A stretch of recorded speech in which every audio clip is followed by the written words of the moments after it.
আল্লাহ রাব্বুল আলামিন মুসা নবী পয়গম্বর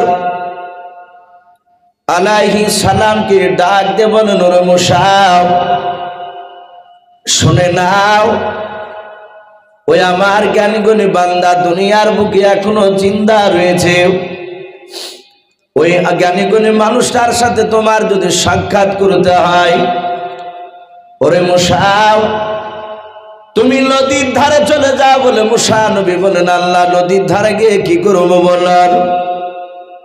আমার আল্লাহ ডাক দিয়ে বলেন, মুসা, নদীর ধারে গিয়ে তুমি একটা মাছ ধরে নিয়ে এসো। মুসা আলাইহিস সালাম বলেন, আল্লাহ আমি মাছ তো কোনোদিন ধরি নাই। আমার আল্লাহ ডাক দিয়ে বলেন, মুসা, আমি আলা কুল্লি শাইইন কাদির, আমি সর্বশক্তিমান। ওরে মুসা, তুমি নদীর ধারে গিয়ে হাতটা তুমি বাড়াবাও, আমার হুকুমে আমার কুদরাতে নদীর ভেতর থেকে তাজা মাছ তোমার হাতে তুলে দেওয়ার ব্যবস্থা করে দেব আমি। মুসা আলাইহিস সালাম নদীর পাড়ে গিয়ে বাবরি হাত ওখানা সাট করেছিল। আল্লাহর কুদরাতে ওই নদী থেকে একটা তাজা মাছ বাবজি ঝাঁপ দিয়ে মুসা নবীর হাতে বাবজি পড়ে গেল। আল্লাহর নবী মুসা বলেন, আল্লাহ, এই যে নদী থেকে মাছটা আমার হাতে এসে ধরা পড়ে গিয়েছে, আমি মাছটা ধরেছি, এবার কি করা লাগবে বলল। আমার আল্লাহ বলেন, মুসা,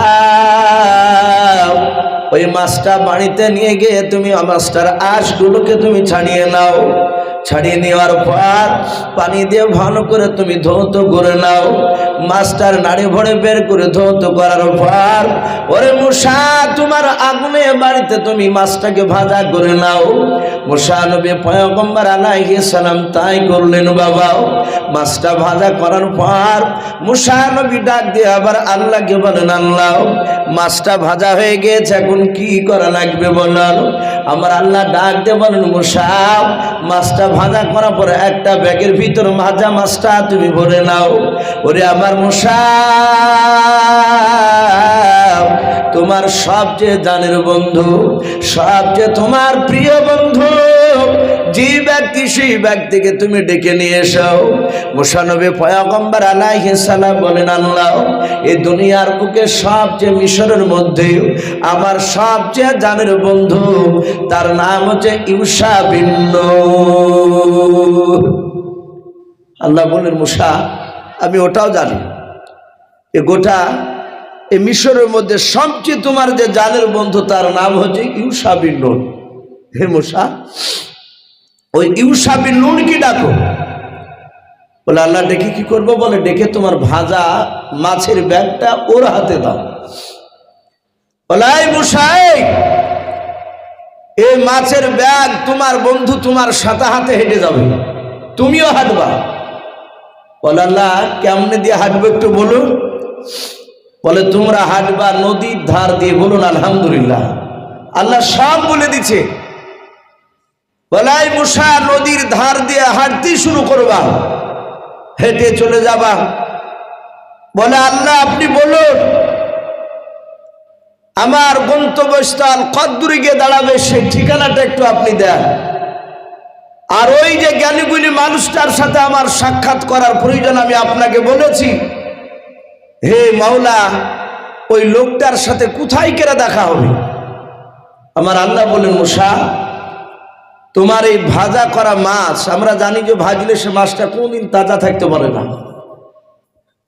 এই ভাজা কৃত মাছটা, যে মৃত মাছটা মরে গেছে, মরা মাছ নদীর ধার দিয়ে যেতে যেতে যেতে যেতে যেই জায়গায় এই ভাজা মাছ তোমার তাজা হবে, ওই জায়গাতে তোমার ওই শিক্ষকের সাক্ষাৎ পাবে। বলুন আলহামদুলিল্লাহ। মুসা নবী তার উম্মাদকে, বন্ধু ইউশা বিন নূনকে বাপটি ঘটনাটা পুরা সব খুলে বলল। মুসা নবীর বন্ধু ইউশা বিন নূন বললেন, ভাই চিন্তা করবেন না, আমি জানি আপনি যেটা জবান দিয়ে বের করেছেন, আজ পর্যন্ত আপনার কথা জবান দিয়ে বের করা কথাগুলো একটাও মিস হয়নি, সবগুলো বাস্তবে পরিণত হয়েছে, সঠিক হয়েছে। হে নবী, এই মাছ যেখানে তাজা হবে সেখানে আপনাকে আমি স্মরণ করে দেব, ওখানে আপনার শিক্ষকের সাক্ষাৎ পাবেন। বলে, হ্যাঁ ইউসা বিন নুন, তুমি আমাকে একটু স্মরণ করে দিও। মুসা আলাইহিস সালাম চলতে শুরু করলেন নদীর ধার দিয়ে। উনি আগে আগে যায়, মুসা নবীর বন্ধু ইউসা বিন নুন ভাজা মাছের ব্যাগ টেনে পেছন পেছন যায়। অনেক দূর বাবজি চলে গেলে, চলে যাচ্ছেন, যেতে যেতে যেতে যেতে মুসা নবীর শাগিরা ইউসা বিন নুন উনি মনে মনে চিন্তা করছেন, আমাকে তো ভোগ লেগেছে। ডাকি দিয়ে বললেন, ওগো নবী মুসা আলাইহিস সালাম, আমাকে ভোগ লেগেছে, একটু খাবারের ব্যবস্থা করা যাবে না? মুসা নবী দাঁড়িয়ে বললেন, ভাই তোমার আমার কাছে একটা ভাজা মাছ রয়েছে, আর এই মাছটা তোমার আমার জন্য খাওয়া যাবে না? আল্লাহ বলেছেন এই মাছ এখানে তাজা হবে, সেখানে আমার শিক্ষকের নাকি সাক্ষাৎ পাওয়া যাবে। সেই লোক নাকি আমার চেয়ে জ্ঞানীগুণী মানুষ, আমি তার কাছে আমি দেখতে চাই সে আমার চেয়ে কত বড় দামি লোক, কোন দিক দিয়ে গেলি সেটা আমি একটু দেখার জন্য এসেছি। ভাই সবুর করে, এখানে তো খাবারের ব্যবস্থা নেই। উনি ধৈর্য ধরে বাপজি আবার হাঁটতে শুরু করলেন। হেঁটে যেতে যেতে যেতে যেতে যেতে যেতে মুসা নবী বললেন, ভাই শোনো, আমার শরীর ক্লান্ত হয়েছে, না আমরা এখানে নদীর ধারে একটু জিরিয়ে নিই, একটু আরাম করে নিই। তাফসীরে মারিফুল কোরআন এসেছে, নদীর ধার, যে ধার দিয়ে যাচ্ছিলেন নদীতে, ওই নদীর ধারে ছোট ছোট পাথর পড়েছিল। মুসা আলাইহিস সালাম একটা পাথরের উপর মাথা দিয়ে তিনি শুয়ে পড়লেন। ইউসা বিন নুন উনিও একটা ছোট পাথর মাথায় দিলেন। উনি ব্যাগটাকে মাথার সামনে রেখে চিন্তা করলেন, নবী বলেছেন এই মাছ তাজা হবে, আর এই তাজা হবি এখন, না হলেও পরও তাজা হবে। মুসা আলাইহিস সালাম তিনি ঘুমিয়ে আছে, নিদ্রায় চলে গিয়েছে। আর এই দিকে ইউসা বিন নুন ভাজা মাছটার ব্যাগের দিকে বাপজি তাকিয়ে ফ্যালফান করে বাপজি দেখতেছে, তাকিয়ে আছে, দেখি মাছটা তাজা কখন হয়। আল্লাহর কুদরাতে ইউসা বিন নুন দেখলেন, বাবা ওই মরা মাছটা ব্যাগের ভিতর বাপজি তাজা হয়ে লড়তে শুরু করলো। বলুন সুবহানাল্লাহ। হযরত ইউসা বিন নুন বাপজি অবাক হয়ে গেলেন। উনি আর শুয়ে থাকলেন না, তিনি আপনার চুপচাপ তিনি বসে পড়লেন। বসে ব্যাগের দিকে তাকাচ্ছেন, ভাজা মাছটা ব্যাগের ভিতরে বাপজি খনবাল করে লড়তেছে। উনি মনে মনে চিন্তা করেছেন, মুসা নবী পয়গম্বর আলাইহিস সালাম বলেছেন, ওরে ইউসা বিন নুন, এ আমার ভাজা মাছ যে জায়গায় তাজা হবে সেই জায়গায় তুমি আমাকে কথাটা স্মরণ করে দিও। আমি যদি দেখতে না পাই তুমি আমাকে একটু ডাকিয়ে বলবা। ইউসা বিন নুন তিনি দেখলেন ওই মাছটা ব্যাগের ভিতর থেকে বাপজি নড়তে নড়তে বেরিয়ে পড়ল। বেরিয়ে পড়ার পর পানিতে বাপজি আপনার ঝাঁপ মেরে দিয়ে চলে গেল। ইউসা বিন নুন তিনি আপনার তাকে আরো বড় ধরনের আশ্চর্য হয়ে গেলেন। মাছটা পানিতে জামনে দিয়ে চলে গেল রে বাবা, অমনে দিয়ে দেখছে সুড়ঙ্গ রাস্তা হয়ে গেল। বলুন সুবহানাল্লাহ। একেবারে সরু রাস্তা। আমরা দেখতে পাই পাহাড়ি মাটি, আপনার একটু উঁচু ঢিপ থাকলে দেখবেন মাছরাঙা, এ দূরের গর্ত থেকে মাছরাঙা ঢোকে, ওই পাহাড়িতে ফুটো থাকে। মুসা নবী ইউসা বিন নুন উনি বলেন, আমি একেবারে দেখলাম মাছটা যেই দিক দিয়ে চলে গেল, পানি মেল খেলো না। ডান দিকের পানি বাম দিকে গেল না, বাম দিকের পানি ডান দিকে গেল না, নিচের পানি ওপরে গেল না, ওপরের পানি নিচুতে গেল না। একদম সুড়ঙ্গ রাস্তা হয়ে মাছটা যত দূর গেল তত দূর সুড়ঙ্গ হয়ে গেল। উনি চিন্তা করছে, এ তো নবী বলেছিল আর এই মাছ তো তাজা হয়ে পানিতে চলে গেল। নবী তো এটা বলে নাই যে মাছ তাজা হয়ে পানিতে ঝাঁপ মারবে। কিন্তু কোরআন শরীফের শব্দ এসেছে মাজমুআন বাহরাইনি। আল্লাহ বলেছিলেন, হে মুসা তোমার মাছ তাজা হবে, আর ওখানে দুই নদী মিলিত নদী দেখতে পাবা, সেই জায়গাতে তোমার ওই উস্তাদের সাক্ষাৎ পাবে। যে লোকটাকে আমি জ্ঞানগুণী পৃথিবীতে তোমার চেয়ে পাঠিয়েছি। মুসা আলাইহিস সালাম তিনি ঘুমিয়ে আছেন, আর ইউসা বিন নূন উনি চিন্তা করলেন, না মুসা নবী পয়গম্বর, এখন যদি আমি তার ঘুমটা ভেঙে দিই, আমি যদি ডাকি, মুসা নবীর ঘুমটা যদি ভেঙে যায়, কিয়ামতের ময়দানে যদি আল্লাহ একটিবার যদি বলে, এই ইউসা বিন নূন, আমার পয়গম্বর মুসা কালিমুল্লাহর ঘুমের কেন ব্যাঘাত ঘটালছিল, আমি সেদিন উত্তর দিতে পারবো না। তাই মুসা নবীর সাগীরা চিন্তা করলেন, না, মুসা নবী স্বইচ্ছায় যখন ঘুম ভাঙবে, ঘুম থেকে আপনা আপনি জাগবে, তখন আমি এই ভাজা মাছের কথাটা, মাঝে তাজা হয়ে গেলে এই কথাটা আমি তার কাছে স্মরণ করে দিব, বলবো। মুফাসসিরিনে কেরাম লিখেছেন, আপনার আমার নবী, প্রতিটা নবীর বাপজি তার একটা খাস বন্ধু ছিল। আমাদেরও থাকে প্রতিটা মানুষের, দেখেন, আলেম আলেমের মতো বন্ধু, হাজি হাজির মতো বন্ধু। একটা দেখবেন যে মদ খেয়ে বেড়া তাড়িও, একেবারে নিম্ন শ্রেণী যদি গরিবে হয়, তারও দেখবেন তারও একটা বাপজি জানের বন্ধু থাকে, কি থাকে না, কথা বলে, তারও থাকে। সেও তার সাথে দেখা যায় ঘাটের ধারে, নাহলে মাঠে, নাহলে রাস্তার ধারে বিড়ি টানতে টানতে বাপজি দুজনে তাদের বন্ধুত্বর কথা আলোচনা হয়। আপনার আমার নবী হযরতে মুহাম্মদ রাসূলুল্লাহ সাল্লাল্লাহু তাআলা আলাইহি ওয়াসাল্লাম সারা পৃথিবীর শ্রেষ্ঠ রাসূল। আমরা জানি সেই নবীর প্রিয় বন্ধুর নাম ছিল হযরতে আবু বকর সিদ্দিক রাদিয়াল্লাহু তাআলা আনহু বলে নাম। আমরা এটাও জানি যে আবু বকর যখন বিশ্ব নবীর বাপজির সাথে মক্কা থেকে হিজরত করে মদিনা রাস্তায় পাড়ি দিয়েছিলেন, আমার বিশ্ব নবী মক্কা থেকে মদিনায় যেতে বাপজি 13 দিন সময় লেগেছিল। বলুন আলহামদুলিল্লাহ। কতদিন বললাম বাপ? 13 দিন। নবী 13 দিন ধরে বাপজি মক্কা থেকে মদিনায় মানুষের চোখের আড়াল হয়ে হয়ে উনি চলে গিয়েছিলেন। আমার নবী মক্কা থেকে মদিনায় যেতে যেতে বাপজি প্রথমেই মক্কার এলাকাতে রসুলের ঘর থেকে বেরিয়ে গিয়ে বেশ কিছুটা দূর যাওয়ার পর আবু বকরকে সাথে করে নিয়ে একটা গুহার ভিতর বাপজি রাসূলুল্লাহ আশ্রয় নিয়েছিলেন। গুহাটার নাম মনে আছে বাপ আপনাদের কারো? গারে সুর। কি বললাম? গারে সুর। আর আরেকটা গারে হীরা বলা হয়, যেখানে কোরআন নাজিল হয়েছিল ওটাকে গারে হীরা বলে। আর নবী হিজরতে রাত্রিতে যেদিন মক্কা থেকে মদিনায় পালাছিলেন, আমার বিশ্ব নবী বলেন, আবু বকর এখানে লুকাও, না হলে কাফিররা এসে আমাদেরকে ধরে ফেলবে। আমরা এখানে লুকিয়ে থাকবো, তারপরে এখান থেকে আবার কিছুক্ষণ পর আবার যাবো। ওই গারে সুর জঙ্গলটায় আল্লাহ রসুল বাপজি শুয়ে পড়লেন, বসে পড়লেন। হযরতে আবু বকর সিদ্দিক রাদিয়াল্লাহু তাআলা আনহুকে রাসূল বলছেন, আবু বকর আমি দৌড়ে এসেছি, অনেকটা রাস্তা, শরীর ক্লান্ত, তোমার পাখানা একটু শাট করে আমি তোমার পায়ের উপর মাথা দিয়ে একটু আমি ঘুমাবো। আবু বকর দেখলেন এটা বিরাট সুযোগ, আমার বিশ্বনবী আমার পায়ে মাথা দিয়ে ঘুমাবে, আমার ইজ্জত বাড়িয়ে যাবে। বলুন আলহামদুলিল্লাহ। আমার বিশ্বনবীর বন্ধু আবু বকর এইভাবে ডান পাটাকে বাপজি শাট করে দিলেন।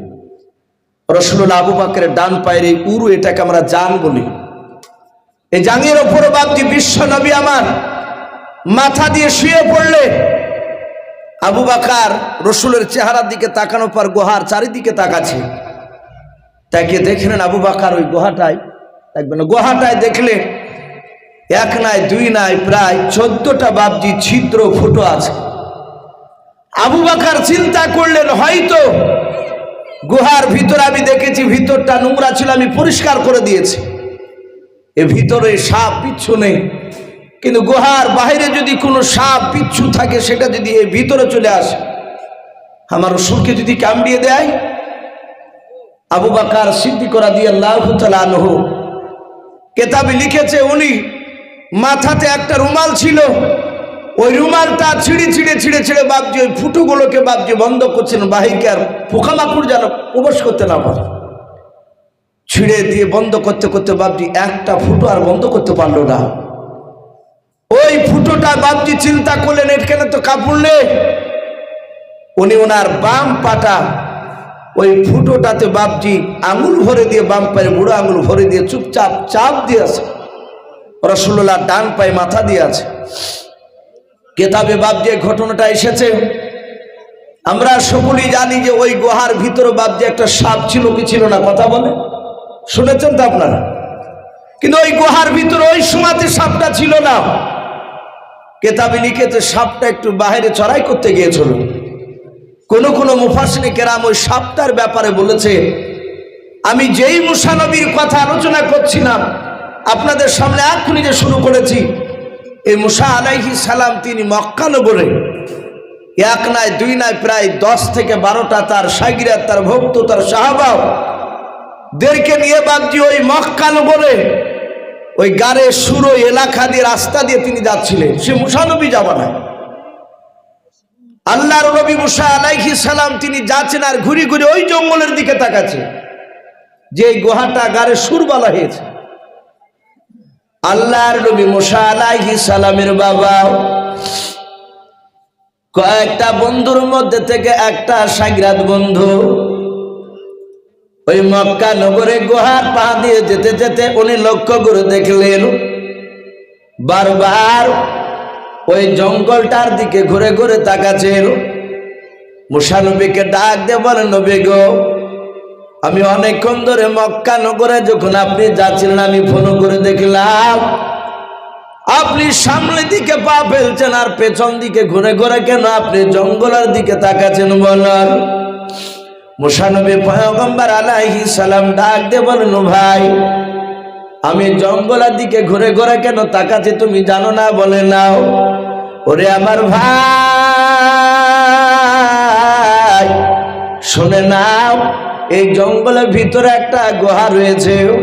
এই গুহার ভিতরে সারা পৃথিবীর পয়গম্বর জনাবে মুহাম্মদ রাসূলুল্লাহ সাল্লাল্লাহু তাআলা আলাইহি ওয়াসাল্লাম যে নবীকে দুনিয়ার বুকে সৃষ্টি না করলে বাবা গোটা পৃথিবীর নিজামকে আল্লাহ বানাতেন না, আর সেই নবীকে সেই জামানায় নবীকে আল্লাহ পাঠাবেন। ওরে আমার বন্ধুরা, ওই নবীকে তার দেশের লোকেরা চিনতে পারবে না। ওরে বন্ধুরা শুনে নাও, ওই দেশের লোকের অত্যাচারে থাকতে না পেরে আল্লাহর হুকুমে আমার সে আখিরি জামানার পয়গম্বর জনাবে মুহাম্মদ রাসূলুল্লাহ সাল্লাল্লাহু তাআলা আলাইহি ওয়াসাল্লাম মক্কা থেকে পালিয়ে যেতে যেতে এই জঙ্গলে গুহার ভিতরে যেটা গুহা আছে সেই গুহার ভিতরে মুসা নবী তার বন্ধুকে নিয়ে এখানে আশ্রয় নেবে। মুসা নবী শুধুই কথাটা বললেন, সেই আখিরি জামানা নবী তার বন্ধুকে নিয়ে এখানে আশ্রয় এখানে থাকবে, এই জাহাতে থাকবে বলেছে। আর ওই ভিতরে ছিল সাপ। সাপটা বেরিয়ে এসে আল্লাহর কুদরাতে মুসা নবীর সাথে কথা বলছিল। বলুন আলহামদুলিল্লাহ।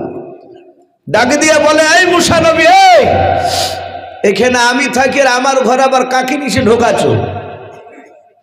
বলে, হে সাপ, সারা পৃথিবীর শ্রেষ্ঠ রসুল হবেন উনি। বলে তাই? বলে হ্যাঁ, উনি প্রতিটা নবী রসুলদের তিনি সর্দার হবেন। বলুন আলহামদুলিল্লাহ। আমার বিশ্ব নবীকে সাইয়্যিদুল মুরসালিন বলা হয়, রসুলদের সর্দার। আমরা এটাও শুনেছি, হয়তো আপনাদের ইমাম সাহেব প্রায় মসজিদে বাবজি এটা যে আরবিতে রজব মাস চলছে, কি চলছে না ভাই? আগামী শাবান মাসটা শেষ হয়ে গেলি রমজান মাস শুরু হবে। প্রায় মসজিদে বাবজি রজব মাসের মেয়েরাজের ঘটনা আলোচনা করে। আপনার আমার বিশ্বনবী মেয়েরাজে গিয়ে 7টা আসমান পার করে 7 আসমানের উপর একটা মসজিদ রয়েছে বাপ। ওই মসজিদটার নাম জানা আছে আপনাদের কারো? বাইতুল মামুর। কি বললাম? বাইতুল মামুর। একেবারে কাবা শরীফের বাপজি একদম ওপরে, 7টা আসমান পার করে ওপরে বাপজি সেই মসজিদটা আছে। ওই মসজিদে লক্ষ লক্ষ বাপজি, কোটি কোটি ফেরেশতা, যত নবী রাসূল আল্লাহ পাঠিয়েছিলেন সব নবী রাসূল ওখানে কাতার বেঁধে দাঁড়িয়েছে, 2 রাকাত নামাজ পড়বে। প্রথমে ইমামতি কে করবেন? বললেন জিবরিল আলাইহিস সালাম করবে। জিবরিল বললেন আমি এই জামাতের ইমামের আমি যোগ্য নয়। বলুন আলহামদুলিল্লাহ। বলে কে ইমামতি করবে? জিবরিল বলেন এখানকার ইমামতি তাহলে সর্বপ্রথম নবী হিসাবে দুনিয়াতে আদমকে পাঠানো হয়েছিল, আদমকে পাঠানো, আদমই যাক। বললেন আমি এখানকার ইমামের যোগ্য নয়। বলে এত নবী রাসূল এবং ফেরেশতাদের ইমামতি কে করবে? সবাই আওয়াজ দিল এখানকার ইমাম হবেন তিনি হচ্ছেন মুহাম্মদ রাসূলুল্লাহ সাল্লাল্লাহু আলাইহি ওয়াসাল্লাম। নবী ওখানে বাপজি ইমাম করেছিলেন, নামাজ পড়িয়েছিলেন। এই জন্য বাপজি ওনাকে রাসূলদের ইমাম বলা হয়, সাইয়্যিদুল মুরসালিন, রাসূলদের সরদার। ডাক দিয়ে বাপজি বলল সেই নবীজি এখানে আসবে। বাপজি আমার সোনা লালেরা মুসা নবীকে বলেছিলেন হুজুর আপনি দোয়া করেন যেন আখিরি জামানার সেই নবীকে আমি সালাম না দিয়ে আল্লাহ যেন আমার মওতটা না নেয়। বলুন আলহামদুলিল্লাহ। আমি যেন ওই নবীকে সালাম দিতে পারি। মুসা নবী দোয়া করেছিলেন। কোন কোন মুফাসসির কেরাম লিখেছেন যে আল্লাহ তার দোয়াকে কবুল করেছেন। আবু বকর সিদ্দিক রাদিয়াল্লাহু তাআলা আনহু পা ভরে দিয়ে বাপজি বসে আছে, রাসূল শুয়ে আছে। হঠাৎ সবটা বাপজি আল্লাহর কুদরতে খবর পেয়েছে, ছুটছে। সে ছুটে আসার পর গর্তগুলো দেখছে সব বন্ধ, একটা গর্ততে কাপড় দেওয়া নেই, আঙুল ভরা আছে। সাপটা প্রথমে তার লেজ দিয়ে ধাক্কা মারছে, রাসূলকে সালাম দিবে। আবু বকর বুঝতে পেরেছে সাপ মনে হয় এসেছে। আমরা জানি শরীরে স্পর্শ নাক সবারই না করলেও লোকের মুখে শুনেছি সাপের শরীর মানুষের গায়ে ঠেকলে সাপের শরীর নাকি ঠান্ডা লাগে। মুসা নবী পয়গম্বর নাই, আবু বকর সিদ্দিক রাদিয়াল্লাহু তাআলা আনহু উনি আঙুলটা দিয়ে আরো জোরে চাপ দিচ্ছে যে সাপটা যেন প্রবেশ করতে না পারে। সাপ এক না দুই নয় বাবাও 4-5 বার বাপজি ধাক্কা মারলো, যখন গেল না পাটা বাপজি টানলো না, ওই বুড়ো আঙুলের আগায় বাপজি ওই মাথাতে সাপটাই কামড় মেরে দিল। হযরত আবু বকর বাপজি বিষে জর্জরিত অবস্থায়, উনি বুঝতে পারছেন বাহির থেকে আমাকে সাপে কামড়ে দিয়েছে। কিন্তু আবু বকর চিন্তা করেছেন মালিক সারা পৃথিবীর রহমতের নবী আমার ডান পায়ের উপর মাথা দিয়ে ঘুমিয়ে আছে।